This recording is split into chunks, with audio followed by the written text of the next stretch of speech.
Enne kui ma päriselt oma loengut alustan, ma ütlen, et see käitumishäired tegelikult ei ole, kuidas ma ütlen, puuete kontekstis päris õige loeng, sest käitumishäire iseenesest ei ole mingi puue. Aga puudeks ta muutub võib-olla siis, kui seal kaasneb mingi teine psüühikahäire tõsisem. Aga alustame siis algusest ja kui te olete valmis, et siis siin on kõik nii ilus projekt ära nimetatud, mille raames see kõik on. Et tegelikult see käitumishäire on nagu palavik, et millel võib olla palju erinevaid põhjusi. Ja tegelikult nagu ka meditsiinis on palaviku taga väga palju erinevaid haigusi ja seisundeid, nii on selle käitumishäirega ka. Et aeg-ajalt on siis arstid ka kimbatuses, kui meil on väga vähe informatsiooni, et mis selle käitumishäire taga siis tegelikult on, sest et kes on lastega kokku puutunud ja need teavad, et tegelikult kõrvaltvaatajal on ju nii, et mis iganes psüühikahäire ikkagi mingil määral väljendub lapse käitumises, et üks, mis muutub lapsel ja mida meie poole pöörduvad vanemad ütlevad, et laps käitub kuidagi teistmoodi ja ta on teistsugune. Aga et alati peaks siis väga põhjalikult uurima seda käitumist ja lapse olekut ja suhtlemist ja teisi psüühikavaldkondi, et saaks seda psühhopatoloogiat täpsustada. Ja et sellised levinumaid psüühikahäireid lastel ja noortel võib üldjuhul jagada kahte liiki. Et ühed on siis sellised tundeeluhäired ehk internalisatsioonihäired või sissepoole suunatud häired ja teised on siis käitumishäired või eksternalisatsioonihäired. Et internalisatsioonihäirete korral on lastel ja noortel siis sümptomite põhjuseks ebanormaalselt suur ärevus. See on siis kas meeleoluhäired, foobiad, hirmud, ärevushäired, et seal on see agressioon nagu piltlikult suunatud iseenda vastu. Aga käitumishäirete korral siis suunab laps oma halva enesetunde nagu väljapoole ja see väljendub tema käitumises. Ja tegelikult on uuritud niimoodi, et õpitud käitumine on väga tähtis, et normaalse ja ebanormaalse käitumise põhjuseks on igal juhul need mõjutused, millega inimene oma elu jooksul siis kokku puutub ja päris suur osa on seal ka ümbritseval keskkonnal. Ja kui nüüd vaadata päriselt käitumishäireid kui sellist psühhiaatrilist diagnoosi või seisundit, et siis seda iseloomustab selline korduv, püsiv, düssotsiaalse, agressiivse või muul viisil normist älbiva käitumise mudel. Et lihtsalt lapse käitumine on, ütleme, tavainimesele ja tavasituatsioonis vastu võetamatu, et see ei ole mingi selline üksik pahategu või lapselik vallatus või noorukia mässumeelsus, kui me teismeline kodus uksi paugutab, see ei ole veel käitumishäire,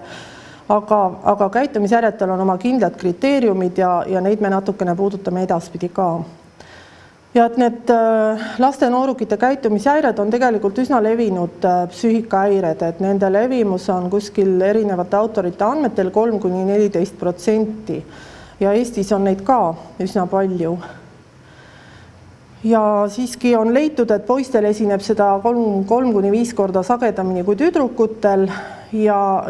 kahjuks on nii, et teismelise eas see erinevus nagu väheneb, et väga paljudel tüdrukutel on ka käitumishäired, mis avalduvad teismelise eas. Et ongi toodud, et kui poistel algab käitumishäire keskmiselt 7-aastaselt, et siis tüdrukutel umbes 13-aastaselt. Need on sellised keskmised näitajad.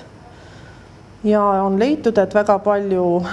ja oluline osa on siis pärilikkusel ja perekondlikel riskiteguritel nende käitumishäirete kujunemisel lapse eas, aga noorukeas on juba siis olulisem selline asotsiaalsete sõprade ja nende nii-öelda kampade mõju, kus nooruk kuulub. tänapäeval ka hästi palju siis interneti mõju. Ja kui nüüd siis neid käitumishäirete kriteeriumeid vaadata, siis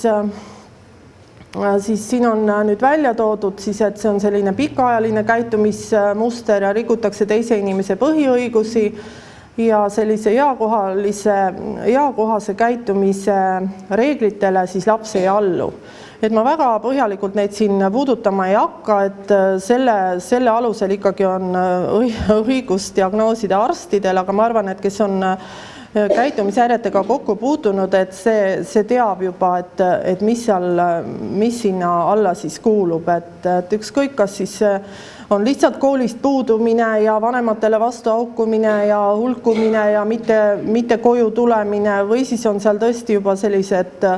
isikuvastased, et on kaklused, relva kasutamised, loomade julmad kohtlemised või siis tahtlikult teiste omandi hävitamised, mis siis on siis juba sellised kriminaalse sisuga teod. Ja siin need kriteeriume on üsna palju, mis on välja toodud ja siin on siis toodud ka selline kriteerium, et diagnoosiks siis piisab mis tahes eelnevast pidevast sellisest käitumisest või siis on teatud üksikud punktid, mis ma ka siin välja tõin, mille puhul siis näiteks kellegi põlema panemine või sundima seksuaalvahekorda astuma, et sellised väga räiged teod võetakse siis tõesti ka ühekordselt käitumishäire alla. Et nüüd siis käitumishäirete tüübid, et nagu ma ütlesin, on lastepsühhiaatrias olemas selline diagnoosigrupp nagu käitumishäired ja et need on siis sellised, et kas siis perekonnas avalduvad käitumishäired, siis sotsialiseerumata käitumishäire, sotsialiseerunud käitumishäire. Siin on siis vahe selles, et sotsialiseerumata käitumishäirega nooruk siis ühesõnaga tegutseb üksi. Sotsialiseerunud on siis, kui ta on kuskil kambas. Tõrgestrotslik käitumine, seda diagnoositakse enne 10. eluaastat tavaliselt, see on siis selline laps, kes ei allu ühiselu reeglitele, haugub vanematele ja ka teistele täiskasvanutele vastu, ei allu korraldustele ja selline käitumine on siis tal, tähendab, igas kohas, kus ta viibib, et mitte nii, et ainult kodus haugub vastu, vaid et see on ka siis koolis, kollektiivis, tänaval, kus iganes ta käib, sellised probleemid. Siis on sinna alla kuuluvad veel depressioonisümptomidega käitumishäire, millest ma ka natukene räägin pärast ja hüpergeneetiline käitumishäire, mis on siis iseenesest selline käitumishäire, mis kaasneb aktiivsustähelepanuhäirele, mis on ka praegu lastepsühhiaatrias üks selline väga aktuaalne teema ja uurimise all olev teema, nii nagu siis siin Marianne Kusemtšenko teile enne rääkis autismist, et autism on ka praegu üle maailma võetud lähimate aastate meditsiini valdkonnas sellise suurema uurimise objektiks ja seda väga põhjalikult rahastatakse ja hakatakse tegema väga põhjalikuid uuringuid. Et käitumishäired jaotatakse kerge, mõõdukas ja raske. Käitumishäirete teket mõjutab siis nagu ikka, meditsiinis on paljud asjad, nii et on riskifaktorid ja kaitsvad faktorid, nii on ka käitumishäiretel. Ja kindlasti on see, ei saa öelda, et see on ainult nii-öelda lapse probleem, et seal on hästi palju haaratud siis täiskasvanute vaheliste selliste ja lapse ja täiskasvanu vaheliste suhete valdkond ja need suhted siis on igal juhul väärastunud ja need väärastunud suhted omal moel siis hoiavad neid käitumishäirete sümptome nii-öelda päevakorral. Et kui nüüd vaadata erinevusi poistel ja tüdrukutel, siis poistel tavaliselt, nagu ma siin enne ütlesin, et käitumishäired algavad varem, et juba nii-öelda keskmiselt 7. eluaastal. Need on kõik sellised teadusuuringute andmed, et kindlasti on ka neid, kellel algavad hiljem ja alati on eripärasid, aga üldiselt, et tüdrukutel siis enamasti noorukeas, poistel on rohkem seadusrikkumised, sellised delikventsed, isikuvastased teod, kuriteod, tüdrukutel on rohkem depressiivsust, ärevust, enesevigastamist, kodust ärajooksmist. Poistel on rohkem ka sellist agressiivset käitumist ja kui siis võtta niimoodi agressiivne ja autoagressiivne, et siis tüdrukutel rohkem sellist autoagressiivset või enesevigastamist. Ja kui poisid siis tavaliselt käivad läbi selliste probleemsete poistega ja teiste käitumishäiretega sõpradega, siis tüdrukud on sellised, kes siis otsivad nii-öelda nende käitumishäiretega poiste seltskonda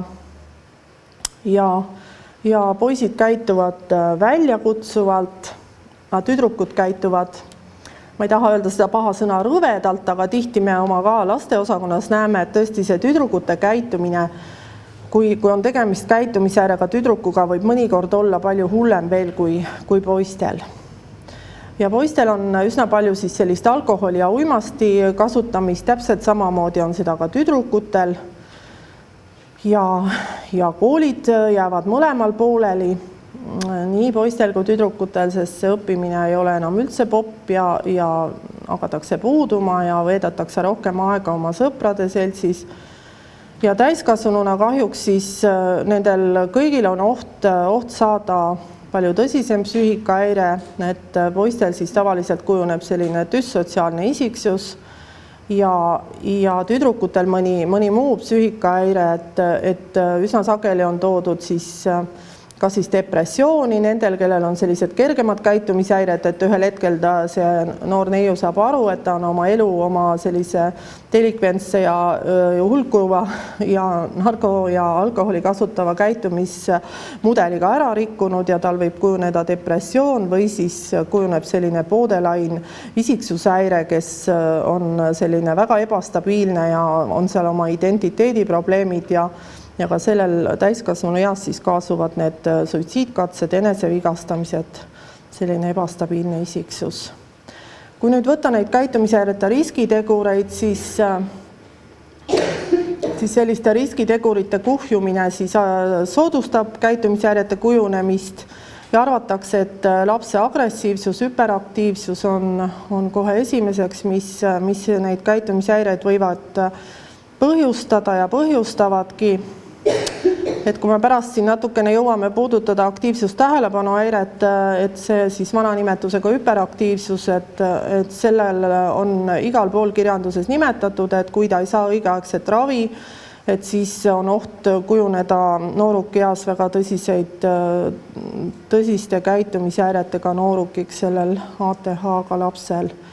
Siis on narkootikumide, alkoholi kasutamine kindlasti selline oht. Ja siis varase lapse ja riskitegurid, mis on nagu siin iga psüühikahäire puhul võib öelda, et on enneaegsus ja turvatundeta kiindumussuhe ja et sellest turvatundeta kiindumussuhtest hästi palju räägitakse. Praegu on ka lastepsühhiaatrias aktuaalne selline psühhoanalüütiline lähenemine, et need 3 esimest eluaastat on ikkagi väga olulised lapse kujunemisel ja tema tulevase sellise stabiilse psüühika baasi loomisel ja kui seal on häireid ja hälbeid, siis on kahjuks oht, et lapsel võivad kujuneda käitumishäired ja ka mõned muud psüühikahäired. Kindlasti on suur oht siis, kui on järelevalve puudumine ja kaasub seal eakaaslaste mõju. Siis kui on agressiivsed, impulsiivsed, ebajärjekindlad vanemad, mida me kahjuks ka oma praktilises töös ja ilmselt teie samamoodi olete näinud, et vanemate madala haridustase, toimetulematus vanema rolliga, see on ka üks oluline selline teema tänapäeval, et kõik spetsialistid, kes nagu tegelevad lastega, on ilmselt sellest aru saanud, et sellised nõukogudeaegsed kasvatusmeetodid enam tänapäeval ei toimi, et vanemaid tuleb õpetada, kuidas oma vanema rolliga paremini toime tulla ja kuidas laste probleeme ja pereprobleeme lahendada. Et kui seal on raskusi, siis on ka oht, et kujunevad käitumishäired. Ja üsna sageli on ka see, et vanemad lihtsalt ei tea seda, nad ei tunne huvi, mis nende lapsed teevad. Nad ei mõnikord ei saa öelda, et nad ei tahagi seda teada, aga ütleme siis nii, et neil on oma elu ja oma probleemidega nii palju tegemist, et neil on isegi parem, kui lapsed seal kodus neil nii-öelda jalus ei ole ja on kuskil eemal ja nad ei tunne väga huvi, mida tehakse, aga kui ühel lapsel ei ole sellist toetavat ja mõistvat peret ja sellist siduvat perestruktuuri, siis on ka üsna suur oht see, et laps leiab need sõbrad ja selle toetuse tänavalt. Et tihti on ka nii, et on peres väga palju probleeme ja konflikte ja neid ei suudeta lahendada. Ja kui on sellised väga suured vanematevahelised konfliktid ja pinged, siis on ka lapsed need, kes sellesse paratamatult haaratakse ja kaasatakse ja nad lähevad siis jälle sinna sõprade seltskonda tänavale, et vältida neid pidevaid tülisid. Et meil on ka väga palju olnud selliseid noori, kes ütlevad, et ma lihtsalt ei jaksa enam neid vanemate tülisid kannatada ja kogu aeg minu kallal näägutatakse ja ma ei saa enam lõpuks aru, kui ma midagi teen, et kas see on õige või vale, sellepärast et kui ma teen ühel viisil, siis see on vale ja kui ma teen nagu järgmine kord täpselt samal viisil, siis on see võib-olla õige ja lõpuks ei saa laps ka enam aru, et mida temalt oodatakse. Ja nüüd ma arvan, et sotsiaaltöötajad kõik seda ju on omal nahal kogenud, et tänapäeval on selline uus trend meil Eestis, et kui on välismaal töötav lapsevanem, et mis siis seal peres juhtub. Et siis on üldjuhul on nii, et emad või tähendab, et isad töötavad välismaal ja siis emale langeb see suurem vastutus ja suurenenud perestress ja kuna ma olen ise perekonnapsühhoterapeut, siis ma tean, et kuidas need emad tulevad ja räägivad, et issand jumalda, et nüüd see isa hakkab tulema sealt välismaalt ja siis ma mõtlen, et mis mul siin kõik tegemata on ja kuidas ja siis me kõik ootame ja siis kui ta tuleb, siis on lapsed niimoodi isa küljes nagu liimiga kokku kleebitud, et varsti ta ju läheb jälle ära ja lapsed loevad, et veel on 2 öö ja veel on 1 öö ja siis issi läheb ära, ja siis on jälle selline pingelangus ja suur igatsus ja kõik need tunded on väga segased ja lõpuks on seal selline stress, et see pereelu kannatab tõsiselt, et see nagu võib-olla isegi see suurem raha seal välismaal ei kaalu seda üles, mis sealt tuuakse. Et kaitsvad tegurid on sellised, mis reguleerivad lapse arengut ja arvatakse, et need on siiski nagu tugevama mõjuga kui need riskitegurid.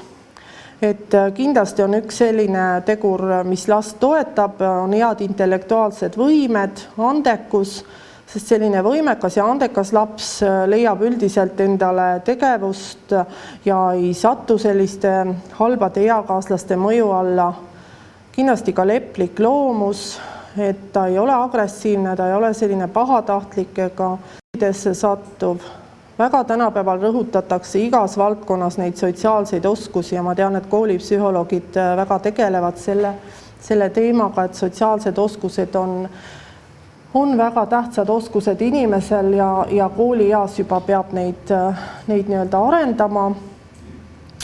Et arvatakse seda ka, et kui lapsel on head sotsiaalsed oskused, siis ta suudab ka ise oma probleemidest rääkida paremini, oskab neid esile tuua, oskab ka oma eakaaslastelt abi saada ja ka teistelt toetavatelt inimestelt, sest et maailmas ei ole ju ükski laps mitte päris üksi. Et kindlasti arvatakse, et jah, et peaks olema üks oluline täiskasvanu lapse elus, et see ei pea olema isegi oma isa või ema, vaid on väga tore, kui selleks on treener või kas või sotsiaaltöötaja või mõni õpetaja koolis või mõni töömees koolis. Ja kindlasti on oluline edukas toimetulek koolis, sest lapse ikkagi sellist kolm alustala tema selliseks stabiilseks psüühiliseks arenguks on ju edukas peres toimetulek, edukas koolis toimetulek ja siis sõprade omamine ja sinna siis käib ka selline huviala tegevus veel nii-öelda 4. punktina, aga et kui see kooli toimetulek on hea siis, ja lapsel on hea intellekt, siis on ka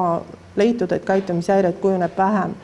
ja huvitegevused, et kindlasti on see ka üks väga oluline probleem, et me oleme isegi oma töös näinud seda, et kui on juba lapsel see käitumishäire välja kujunenud ja kui sellega hakkab see tugivõrgustik tegelema ja lapsele ikkagi leitakse selline huvitegevus, et tal on vähem vaba aega ja selleks niisama hulkumiseks ja lonkimiseks, et siis on ikkagi ka eeldus juba loodud selleks, et lapsel need käitumisprobleemid vähenevad. Ja kindlasti on vaja selliseid toetavaid elutingimusi, et kui lapsel ikka kodu üldse olemas ei ole, et siis ei saa ka temalt loota, et ta peaks olema edukas õppimises ja huvitegevuses ja kõiges muus, mis temalt nõutakse. Et nagu igal pool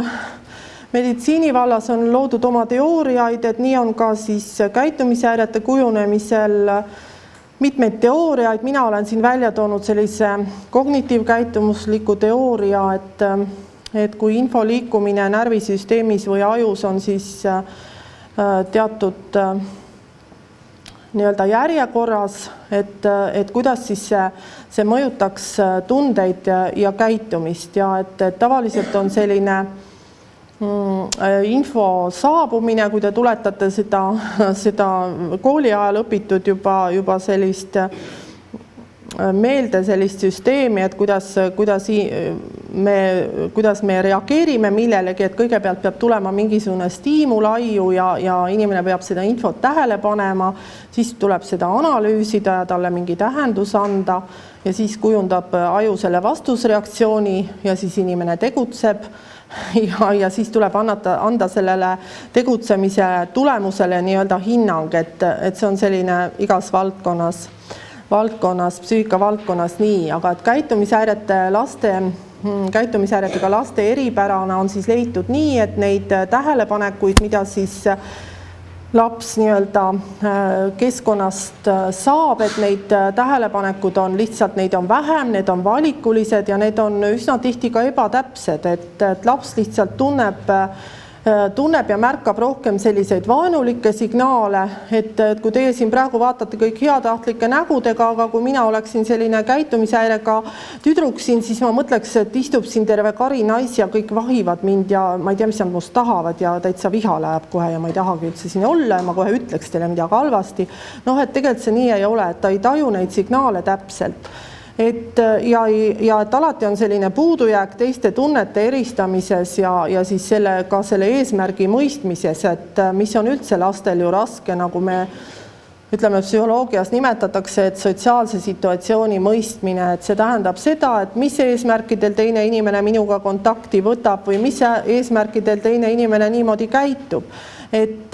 Ja üsna sagedasti, nagu mina ka tegin oma väikse etteaste siin just, et sagedased on sellised tõlgendused nagu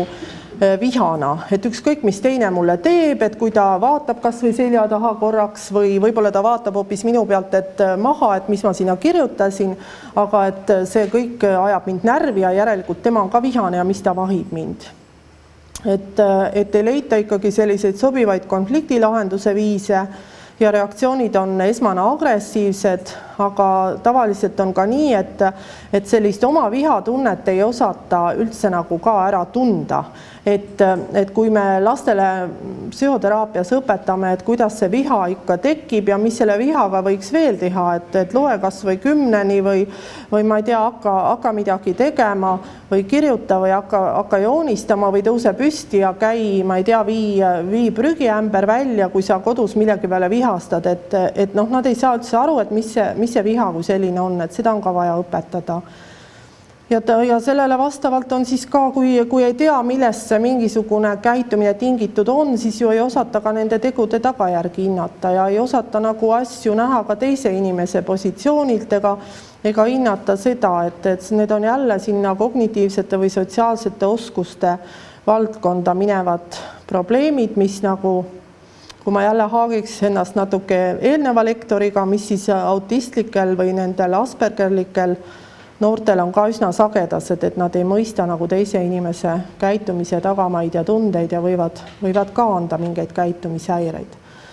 Et kindlasti on väga oluline siis sellise käitumishäiretega nooruki või lapse igapäevaelu stabiliseerimine, et siin on välja toodud siis selline päevarežiim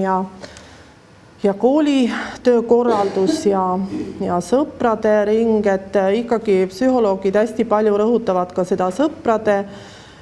vajadust, et ei saa päris nii, nagu vanemad tihti teevad, et paneme koduaresti ja siis on see probleem lahendatud, et kahjuks see probleem ei lahene selle arestiga. Et on vaja neid vaba aja tegevusi, mingi koduväline huvitegevus, kui vähegi võimalik on, ja kindlasti on vaja üle vaadata suhted perekonnas, nagu ma ütlesin, et see perekonnaelu on ikkagi lapsele väga, väga tähtis ja peaks olema toetav ja ei tohi kogeda, nagu siin on ka toodud välja, et ei tohi kogeda perevägivalda ja vanemad ei tohiks olla purjus, et siis tuleks küll sotsiaaltöötajal või lastekaitsel kohe sekkuda sinna. Ja et ikkagi ka vaba aja suhtes tuleb panna piiranguid, et mitte nii, nagu ka jälle paljud vanemad teevad, et kui sul on hinded korras ja sa oled kõik ära õppinud, et siis mine välja ja ole, kui kaua tahad, et mul ongi parem, kui sa siin mul jalus ei ole, et ma saan oma asju teha. Et kui nüüd psühhiaatriliselt poole pealt võtta, et kuidas siis meie nagu uurime neid lapsi, et kindlasti tuleb neid probleeme väga palju täpsustada, et intervjueerida seda last või noorukit. See ei ole väga kerge, sest sellise käitumishäiretega lapse või noorukiga kontakti saamine ei pruugi üldse esimesel korral õnnestuda. Et me oleme ka oma töös näinud, et me seal kas või esimese pereteraapia seanssi, et me teeme põhiliselt vanematega ja see nooruk seal istub ja ma ei tea, kõigutab ainult jalga ja võib-olla ütleb mõne sõna vahele, aga et selles suhtes nagu on meile ka väga oluline igasugune taustainformatsioon, et sotsiaaltöötajatelt, koolist, lastekaitselt, et me oleme selle üle hästi-hästi tänulikud. Ja siis tuleks kindlasti hinnata last täpsemalt, et mis on siis tema need negatiivsed mõjud, mis võiksid teda häirida või mingisugused häired seal psüühikas või see, kuidas on seksuaalsuhted, kas on olnud mingeid väärkohtlemisi. Kindlasti see koolis edasi jõudmine, varasem haridustee, et üsna palju on ka selline käitumishäirega noorukitel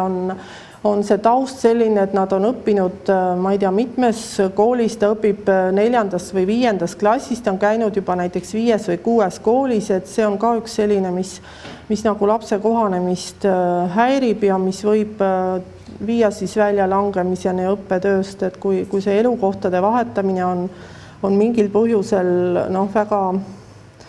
väga tihe ja väga sage lähtuvalt siis vanemate ebastabiilsest elustiilist ja kindlasti see uimastite ja alkoholi tarbimine, et kas ta on ise tarbinud, kui vanalt ta alustas ja meie ütleme psühhiaatriakliinik nende narkojoobes ja narkootikume kasutavate noortega ei tegele, et meie siis sellega tegeleb Tallinna lastehaigla siis narkoosakond. Ja kindlasti tuleb uurida seaduserikkumiste vallast varasemat, et kas ta on saanud mingit ravi või psühholoogilist abi või on tal haiglas uuringud tehtud kuskil näiteks, et kui ta meile tuleb, et kas tal on lastehaiglas tehtud või ta on käinud seal juba. Tihti alaealiste komisjonidest saadetakse sinna lastehaiglasse, et uurida ära, et tal on selline sõltuvusainete kasutamine, et kui palju see on ikkagi talle mõju avaldanud ja sest lastehaiglas töötavad samamoodi lastepsühhiaatrid nagu meilgi. Ja kuidas on see perekonna olukord, et kuidas on need vanemate kasvatusoskused ja lapse suhted vanematega ja vanemate abivajadus ja et selleks on meil nagu mitu inimest pereterapeutilise väljaõppega, et meil on siis, mina olen pereterapeutilise väljaõppega, siis on veel üks psühholoog meil ja siis on meil päris nii-öelda pereterapeut, kes töötabki ainult peredega. Et siis on lastekaitselt informatsioon, et kas on ja mingil põhjusel, et tihti me saame lastekaitselt teada näiteks sellist informatsiooni, mida vanemad meile üldse ei avaldagi, et perest on üks laps juba näiteks ära võetud, kuna vanemad ei ole toime tulnud selle lapse hooldamise ja kasvatamisega, et vot sellised taustainformatsioon on meile väga tähtis ja siis juba, et kas esineb mingeid teisi psüühikahäireid ja et mis või siis jääb ainult see käitumishäire diagnoos, et kas ta on siis see sotsialiseerunud, sotsialiseerumata või mis iganes, et see on siis nagu ja et millal ta siis tegelikult alguse sai, millega seoses ja kui raske see olukord praegu on. Et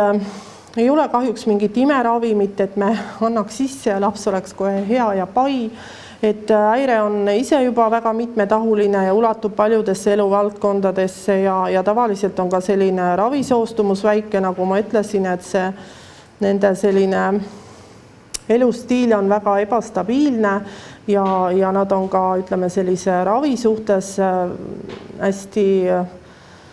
hästi ebastabiilsed, et neil on juba selline hoiak kujunenud täiskasvanute suhtes, et kõik täiskasvanud on halvad ja näägutavad ja õiendavad ja ma tahan ise elada rahulikult oma elu ja ma ei taha mingeid teie reegleid ja ma ei allu sellele, et selline ravi suhte loomine on nagu väga oluline nende noorukitega, kellega see meil paremini õnnestub, seda saab ka paremini aidata.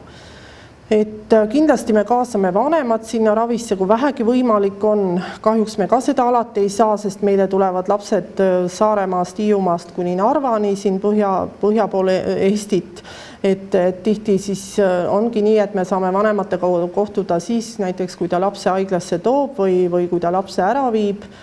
kes elavad lähemal Tallinnas ja Harjumaal, siis me kutsume ka vahepeal ja teeme neid perenõustamisi,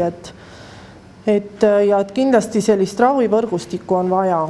ja on vaja koostööd sotsiaalharidus, tervishoiu ja õigussüsteemi vahel, et see informatsioonivahetus on nagu hästi oluline, et kui selle käitumishäirega tegeleb ainult lastekaitse või sotsiaaltöötaja, ei ole seda head efekti ja kui ka meie ainult võtame seda, et tuli üks selline nooruk ja ütleme, et ongi seal selline alkohoolikute perekond, et siis ka ei viise mitte midagi, kui me seal haiglas siis selle lapse nii-öelda ära testime ja uurime ja teeme talle individuaalset psühhoteraapiat ja kui ta läheb sinna täpselt samadesse oludesse tagasi, te saate isegi aru, see mitte midagi ei paranda. Et võib-olla korraks laps saab puhtaks pestud ja süüa ja juua normaalselt ja natuke õpetame ka teda, sest meil on haiglaõppe olemas. Et ikkagi see õigeaegne diagnoos ja ravi on äärmiselt oluline, sest et nagu ma juba enne ütlesin, et selline ravimata juhtudel on hästi suur oht sellise isiksushäire kujunemiseks, ja diagnostika peab olema põhjalik, sest ma ütlesin, et väga oluline on seal eristada, et kas on käitumishäire või võib seal olla mingisugune kaasuv psüühikahäire ja see ravitaktika on äärmiselt erinev. Ja et spetsiifilist ravi ei ole, on siis selline psühhoteraapia ja riskikeskkonna normaliseerimine ja ravi peab kindlasti arvestama lapse selliseid arengulisi vajadusi, et see ravi ei saa olla seal 7-aastasel ja 17-aastasel ühesugune, et see ei vii jälle mitte kuhugi. Ja kuna siis ikkagi seda käitumishäiret peetakse selliste sotsiaalsete normide ja tavade õppimisprotsessi puudulikkuseks, siis tuleb nende lastega tegelejatel rohkem pöörata tähelepanu neile teguritele, mis raskendavad siis lapse sotsialiseerumisprotsessi, et see on siis see, et kuidas, et ta üldse aru saaks, et mis see tähendab, kellega ta suhtleb, et me seal võtamegi täpselt läbi, et oli meil üks 14-aastane poiss, tal oli 17-aastane tüdruksõber, et siis me räägimegi, et mis sina 14-aastasena võid teha ja mis tema 17-aastasena ja et see ei saa niimoodi olla, et see vanusevahe on juba selline ja et mis selle tüdrukul siis on need plussid ja miinused ja niimoodi me sealt läheme ja sõlmime vastavaid kokkuleppeid ja et see psühhoteraapia on jah selline, et kasutatakse nii individuaalset kui ka pereteraapiat ja kindlasti püütakse mõjutada siis seda nooruki selles mõttes seda elukeskkonda, kui ta elab perekonnas või kui ta elab lastekodus, siis me ikkagi kohtume ka selle, ütleme, lastekodu või internaatkooli seal õpetajate, kasvatajatega, et meie üldine selline võrgustikutöö kogemus on nagu selles plaanis hästi hea, et kui mida laiema võrgustiku me saame haarata ja sotsiaaltöötajad, lastekaitsjad, et seda on ikkagi, seda lihtsam on kõike seda olukorda lahendada. Ja püütakse siis seda lapse ja vanemate vahelist suhet parandada. Vanematele ikkagi ka me õpetame, et kuidas jälgida lapse käitumist ja et ei ole ainult see, et me karistame teda ja paneme aresti, et ikkagi tuleb pidada läbirääkimisi ja sõlmida kokkuleppeid ja vastavalt siis piirata, kui need kokkulepped jäävad täitmata, et see ei ole väga kerge. Aga meil on väga hea pereterapeut, kes siis seal neid vanemaid nõustab meie arstide kõrval.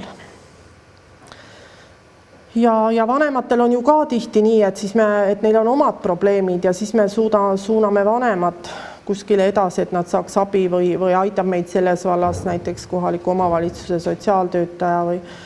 et ja mõnikord on tõesti vaja vanematele algusest peale seletada, et vot meil on ka selliseid väga palju vanemaid, kes on ise näiteks kasvanud lastekodus või siis on ta, ütleme, selline, kes on kerge vaimse alaarenguga, et siis on ikkagi ka vaja õpetada seda, et kahjuks meil meil on kättesaadavad need vanemate õpetuse nii-öelda grupid, aga neid on ka veel üsna vähe ja need on ka üsna nii-öelda majanduslikult raskelt mõned kättesaadavad, et me püüame siis natukene seda aidata, aga põhiliselt me ikkagi tegeleme nagu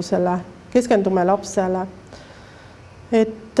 siin on ka jälle tugirühmad, baariteraapiad, mida soovitatakse.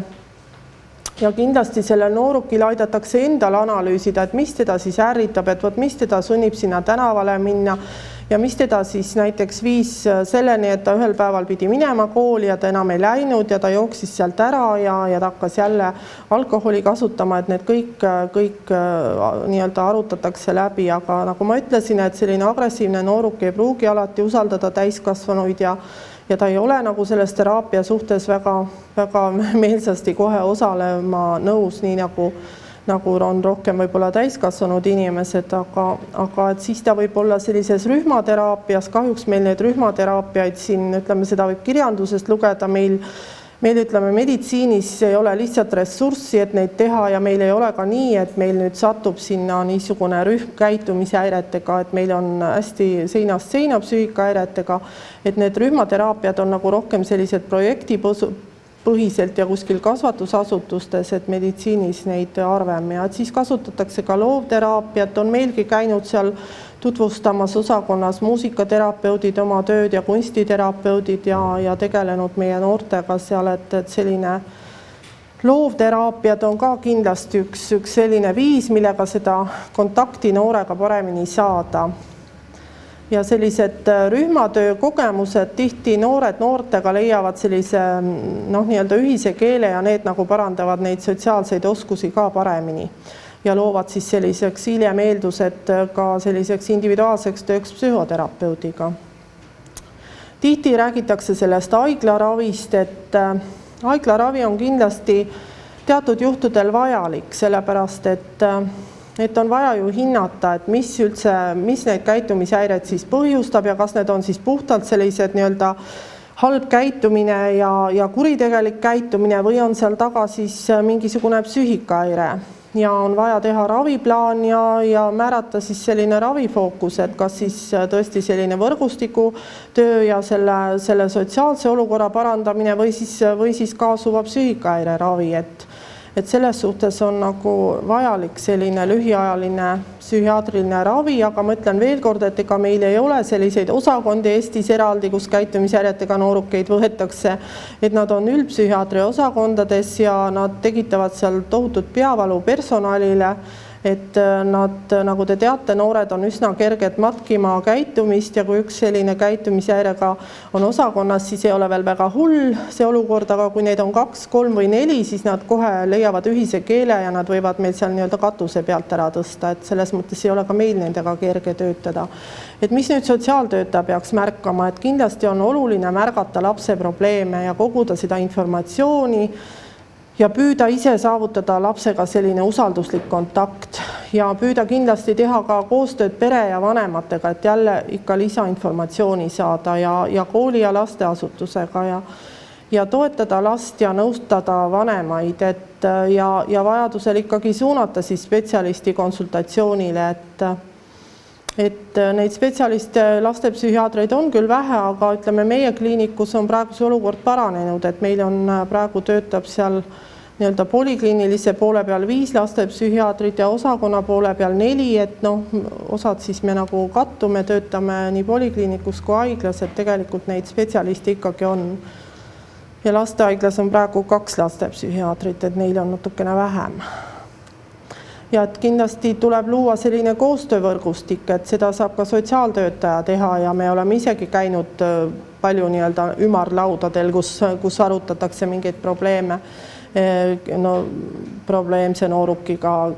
kuidas toime tulla, kuidas teda aidata, kuidas teda kuhugi suunata, et kindlasti siis tuleb siin kõne alla, et kas mingi tugiisik määrata või hoolduspere või õpilaskoduga kool või vanemlikkuse õpe suunata vanemad nii-öelda kooli. Et koolis õpetajad kindlasti saavad ka palju ära teha. Et õpetajad soovivad tavaliselt, et nende poolt kehtestatud reeglid kehtiksid kogu klassile, aga selline noorukid peaksid ikkagi, noorukitega tegelemisel ei saa võtta, et nad kõik on ühtemoodi ja kõik on sellised alluvad täpselt nii, nagu õpetaja soovib. Kahjuks reaalne elu on teine ja et ikkagi tuleks sellist positiivset käitumist ja grupitööd seal koolis niimoodi ka korraldada, et oleks need sellised positiivse käitumise reeglid täidetud, et soodustada seda, siis tuleb seda probleemset käitumist püüda vältida ja ikkagi jälle, et õpetada neid oskusi, et me teame, et tänapäeval on olemas juba individuaalõpped ja väikeklassid ja koduõpped ja et kus õpetaja saab seda nii-öelda oma pedagoogilist poolt, mis ei ole ainult kõigile mõeldud, vaid ta saab oma selliseid isikupäraseid oskusi ka lapsega jagada ja et ikkagi püüda vältida seda vihateket ja agressiivset käitumist, et on vaja selliseid akadeemilisi toimetulekuoskusi koolis kindlasti rakendada, aga igal pool pedagoogilises kirjanduses loetakse ka seda, et on vaja ikkagi sellist sotsiaalset oskust lapse sotsiaalseid oskusi arendada ja tugevdada tema enesehinnangut ja et hästi oluline on ka selline, et mitte ei materdata seda probleemset last või käitumishäirega noort seal koolis nii-öelda maha, vaid püütakse teda kuidagi ka sinna gruppi kaasata, et sellist kuuluvustunnet tõsta. Ja kasulik on siis õpetada, siin on toodud välja, Bill Rogers on toonud välja sellised juhised, et kuidas siis sellise käitumishäirega lapsega toime tulla, et need on võib-olla siin mõeldud nagu rohkem ikkagi algklasside laste jaoks, et vot täpselt hakkamegi A-st ja B-st peale, et kuidas töötada ja kuidas oma järge oodata ja kuidas püsida paigal ja kuidas rääkida vaiksemalt ja et kõike seda saab õpetaja ette näidata. Õpetajad kohe kindlasti ütlevad, meil ei ole absoluutselt selleks aega, aga tuleb siis leida. Tänapäeval on koolis sotsiaalpedagoogid, sotsiaaltöötajad, et nii-öelda see koolide tugivõrgustik peaks aitama sellist asja teha. Et kindlasti tuleks koostada mõned reeglid ja sõnastada seda positiivset käitumist ja need lapsega läbi arutada, et meie küll näeme, et need sellised kokkulepete sõlmimine toimib, et me ei kasuta seda ainult käitumishäirete puhul, me kasutame näiteks ka söömishäirete puhul, et kui lihtsalt ikka paberile panna kirja ja kõik need punktid ja arst kirjutab sinna alla ja see poiss või tüdruk kirjutab ka alla, et siis need asjad ikkagi on nagu ametlikult läbi arutatud ja need asjad toimivad paremini. Ja ikkagi sellises psühholoogiaalases kirjanduses käitumishäiretega laste puhul räägitakse hästi palju nendest autasustest, et peaksid olema sellised sotsiaalsed, materiaalsed autasud ja võiksid olla ka siis mõned sellised privileegid, et meil tihti need autasud unustatakse ära ja on ainult need piirangud, et tegelikult need autasud nagu toimivad siiski rohkem. Aga õpetajad ka tihti ütlevad, et mul ei olegi mitte millegi eest teda kiita, aga mina ütlen küll, et ükski laps ei ole lõpunisti pahatahtlik vaid lihtsalt mõnikord on tema käitumine selline vale. Et siin on ka öeldud, et karistused peavad olema kerged ja sisaldama piiranguid ja noomitusi, ja siis nii-öelda soodustama lapse vastutust, et see vastutuse soodustamine on ka hästi oluline. Võt kõik need lepingud ja sellised asjad, et need soodustavad tema enda vastutust, et me leppisime nii kokku ja kui ta ka eksis, et siis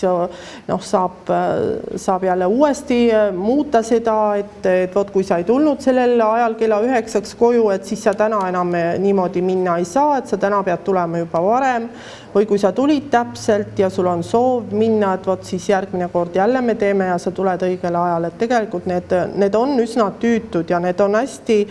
aega ja sellist emotsionaalset panust nõudvad, aga need toimivad. Et siin on siis toodud natukene kokkuvõtteks ja koolikiusamisest on siin räägitud, et käitumishäiretega laste noorukite grupis on siis üsna palju ka neid, kes siis teisi kiusavad, aga ka teiste poolt kiusatakse neid käitumishäiretega lapsi noorukeid üsna palju.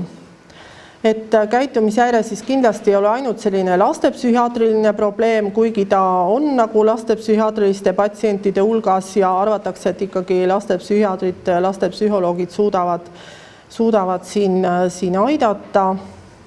Ja tõesti, ja see agressiivsuse kasv on meil juba lasteaedades on tänapäeval teema, et lapsed on väga agressiivsed. Ja kindlasti see käitumishäire prognoos sõltub otseselt sekkumise ajastatusest, siis selle perekonna haaratusest, kui palju saab seda perekonda toetada ja kuidas see võrgustikutöö siis mõjub, et kas see on efektiivne või mitte. See on nüüd selle käitumishäirete selline kokkuvõtteks, et kindlasti on õpetajad võtmeisikuteks, sest nendega ju nii-öelda lapsed puutuvad igapäevaselt kokku.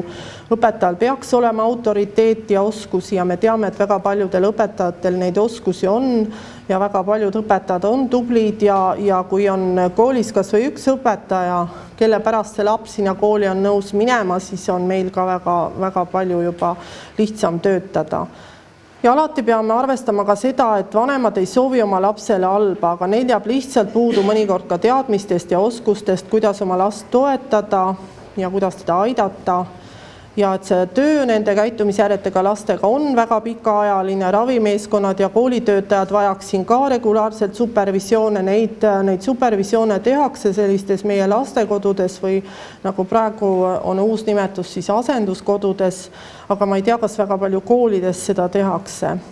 Et kindlasti on selline ärahoidmine ja ennetamine efektiivsem kui ravi. Et nüüd siis nagu see on niisugune põhiline teema, mis ma arvan, et on ka oluline, et on see käitumishäire ja muu psüühikahäire. Et on ikkagi leitud, et 90% isikutest, kellel esineb käitumishäire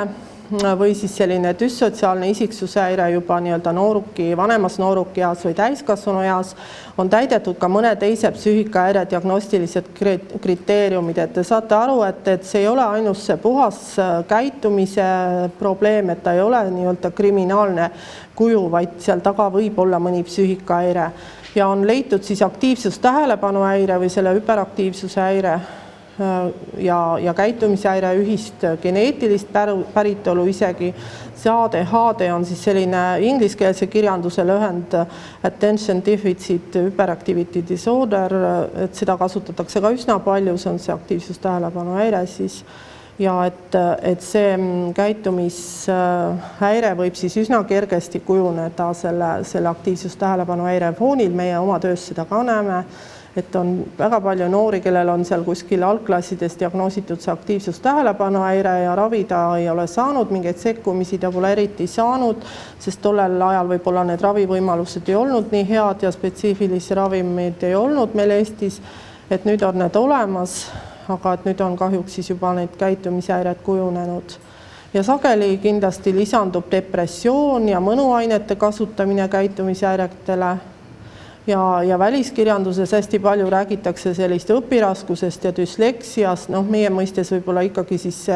kooli õpperaskused, eks ole, et mis omakorda ka, et kui sul on ikka koolis raske ja sa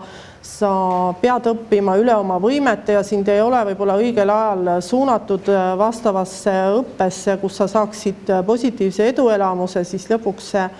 see laps lihtsalt läheb sinna käitumishäirete teele, sest et ta ei jaksa selle programmiga toime tulla. Nüüd on siin mul välja toodud need olulisemad psüühikahäired, siis mille puhul käitumishäired võivad kaasuda, et te näete, neid on päris palju. Et aktiivsus-tähelepanuhäire, depressioon, ärevushäired, sotsiaalfoobia on üks selline, mis võib anda käitumishäired, et tihti on ka, ütleme, meditsiinivälisel inimesel raske selgeks teha, et miks see laps kooli ei lähe, et kas ta ei lähe lihtsalt sellepärast, et ta tahab hulkuda või on see, et tal on hoopis selline sotsiaalfoobia ja hirm bipolaarne häire, mida võib-olla meil siin Eestis noorukitel veel diagnoositakse üsna vähe, sellepärast et seda ongi väga raske diagnoosida. Me ise arvame, et mõnikord on tõesti, et me paneme nagu kergemakäeliselt selle käitumishäire või käitumis- ja tundeeluhäire diagnoosi, aga seda ütleme lapseeas ei olegi kombeks diagnoosida, et see diagnostika iseenesest võtab ka täiskasvanu eas juba 5–7 aastat aega, et see bipolaarne häire on selline, kus siis vaheldub depressioon ja maania, et sellised hästi ebastabiilsed isikud. Siis igasugune lapse väärkohtlemine, autismispektri häired, ma loodan, et Marianne Kusemtšenko teile Aspergeri sündroomist siin rääkis, et see on ka üks selline aktiivne teema meil, sõltuvushäired, et hästi palju on neid aspergerlike joontega lapsi tulnud. Ja psühhootilised häired, mida on siis suhteliselt vähe ikkagi lastele, et see on väga erakordne juhus, aga neid siiski ka on. Et kui nüüd sellest hüperaktiivsusest ja käitumisest rääkida, et siis arvatakse ikkagi, et see jääb püsima ka nooruki ja täiskasvanu eas ja praegu on nii-öelda ka Eestis kuum teema, et peaks hakkama neid hüperaktiivseid noori ja täiskasvanuid ravima, et meil ei ole seda varem nagu üldse sellist teemat olnud, et on mõeldud, et see aktiivsus-tähelepanuhäire on ainult lapsehäire ja siis ta kuhugi kaob, aga tegelikult mujal maailmas ravitakse seda ka täiskasvanu eas. Et üsna tihti on nii, et see aktiivsus-tähelepanuhäirega laps saab tunda sellist tõrjutust ja alaväärsust ja siis üsna kergesti tekivad sellised käitumishäired, nad hakkavad alkoholi, narkootikume kasutama, esineb sellist hulkumist ja suitsidaalset käitumist ja muid käitumishäireid ja võib-olla kalduvus kuritegevusele, et nad on ka üsna kergesti teistega kaasa minevad ja mõjutatavad. Ja täiskasvanuna on neil üsna raske ühiskonnas kohaneda, haridust omandada, töötada, sest nad on sellised hästi impulsiivsed, neil on raske tegevusi lõpuni viia ja sageli on see diagnoosimata, et selline arvatakse, et siis see düssotsiaalne isiksushäire, et kui seda noorukias on kuskil seal 18%, et siis ta mingi protsentide arv jääb ikka ka täiskasvanu ikka täpselt samamoodi depressioon ja sõltuvusainete kuritarvitamine, et need kõik ikkagi jäävad täiskasvanu eas püsima, et need täiskasvanu ea protsendid on mul siin toodud sulgudes. Et selle aktiivsus-tähelepanuhäire puhul on siis häiritud käitumise eneseregulatsioon, kognitiivsed protsessid, see tähendab siis kõik õppimist puudutavad protsessid, keskendumine, mälu, tähelepanuga tihti motivatsioon, siis on tundeelu areng, et nad on üsna sellised titelikud mõnikord ja hästi emotsionaalselt ebastabiilsed ja neil on ka raskusi, on leitud, et vot selle inimsuhete või selliste sotsiaalsete oskuste puudulikkus. Ja kindlasti, ma ei tea, kas ma pean seda siin üle kordama, mis siin rasvaselt on kirjutatud, et see ei ole mingisugune ebapädeva kasvatuse vili, vaid see on psüühikahäire, mis on ajumuutustest tingitud, et seda ei saa öelda, et sellist arvamust vist meil enam väga ei esine, aga seda veel 5 aastat tagasi üsna palju esines Eestis. Et kindlasti tuleks siin eraldada sellist ebakompetentset ja tahtlikult allumatut käitumist ja ei saa last karistada selle eest, mis ei allu nagu tema kontrollile. Et selles suhtes on hästi oluline selline ravi, mis praegu on olemas Eestis metüülfenidaadiga ja me näeme ka üsna häid tulemusi. Et tahaks veel siin puudutada depressiooni ja käitumishäiret, et ikkagi see noorukite depressioon on ka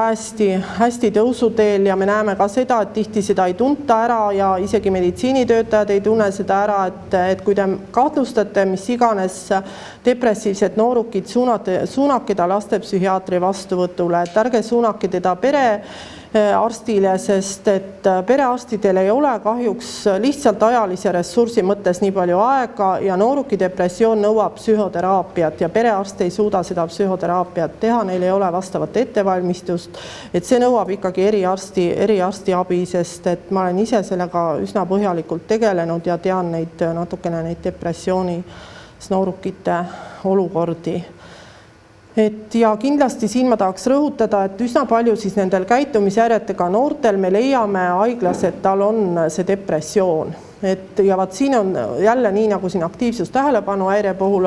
oli toodud, et me ei saa, eks ole, depressiivselt noorelt nõuda, et ta suudaks õppida viitele, nagu ta varem õppis ja et ta suudaks tõusta hommikul üles ja ta suudaks kõik toad ära koristada. Et mille pärast vanemad meile satuvad on need, et oi, meie see Jüri või Mari ei maga enam ja ta ei viitsi üldse tuba koristada ja midagi ta ei tee ja kõik on talle jäänud lohakusse,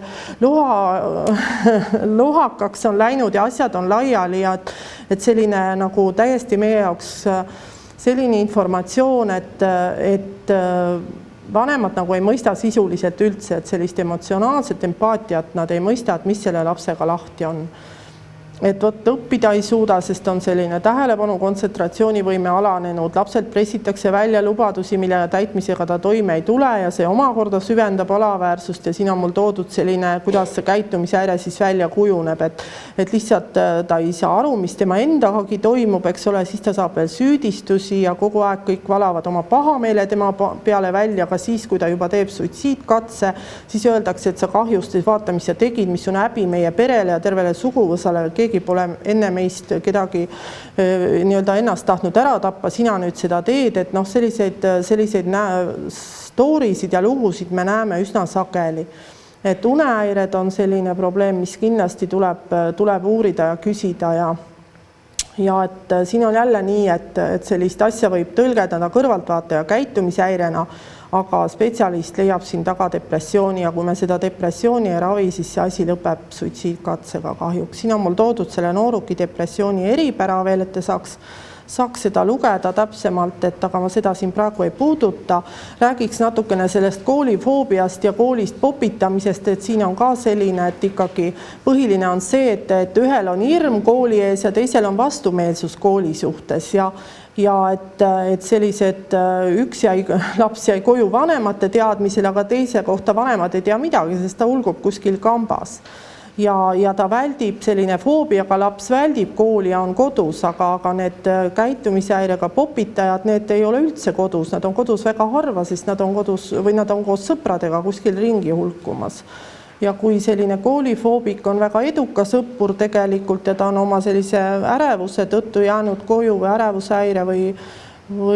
ütleme sellise hirmu tõttu, siis need käitumishäiretega on siiski keskmisest edutumad. Ja kodus on nad tavaliselt kaitstud ja hellitatud, sellised lapsed, kes on hirmudega ja ärevusega ja nad on sellised arad ja tundlikud, aga käitumishäiretega noorukite puhul on vanemad ükskõiksed ja need noored on ise sellised riiakad ja opositsioonilised. Et see lõikumine ja enesevigastamine on ka üks selline teema, mida sageli seostatakse käitumishäirega, et lihtsalt see on ka läinud selline, ütleme, mitte ainult Eestis, vaid see kõik see on ka mujal maailmas nii, et noorukid hakkavad ennast vigastama, nad võivad ennast lõikuda, nahka põletada, haavade paranemist takistada ja et ikkagi levinum on selline lõikumine, mis on umbes 15% noorukitest, et see viitab ikkagi ka jälle sellisele psüühilise arengu häirumisele ja sellisele raskusele oma tunnete kontrollimisele, et noored, kes seda teevad, ütlevad tihti, et mul on need nii talumatud tunded ja ma ei oska midagi teha ja vaat kui ma niimoodi lõikan ennast, siis ma tunnen nagu ennast stabiilsemana ja et siis ma nagu saan mingisuguse eneserahu tagasi. Et noh, see päris nüüd nii ei tohiks olla, et seda eneserahu peaks see noor inimene saama ikkagi kas siis kodust või abistavatelt instantsidelt, et see on nagu selline väga mittesoovitav käitumisviis. Et nendel noorukitel on ikkagi ka selline depressiivsus, väike pingetaluvus, madal enesehinnang ja soodustavad kindlasti sellised füüsilise või seksuaalse vägivalla ohvriks langemine, sõprade ja pereliikmete ennast hävistav käitumine, et me ka näeme, et kui keegi seda näiteks meile osakonnas teeb, siis teevad seda peaaegu et kõik noorukid, kes seal on, kes vähemgi omavahel suhtlevad, et siin on ka ikkagi oluline neid kaasuvaid psüühikahäireid ära tunda ja diagnoosida, et seda tuleb ka meeles pidada, et nooruk ei hakka seda ennast lõikuma küll selle eesmärgiga, et ta ennast tappa tahab, aga alati võib olla seal suitsiidi oht nii-öelda olemas. et kindlasti on siin need märgid toodud nüüd, et mida siis verbaalsed, käitumuslikud ja siis sümptomid ja elusündmused, et mida siis peaks jälgima sotsiaaltöötaja või ka tavainimene, kes puutub sellise suitsidaalse inimesega kokku.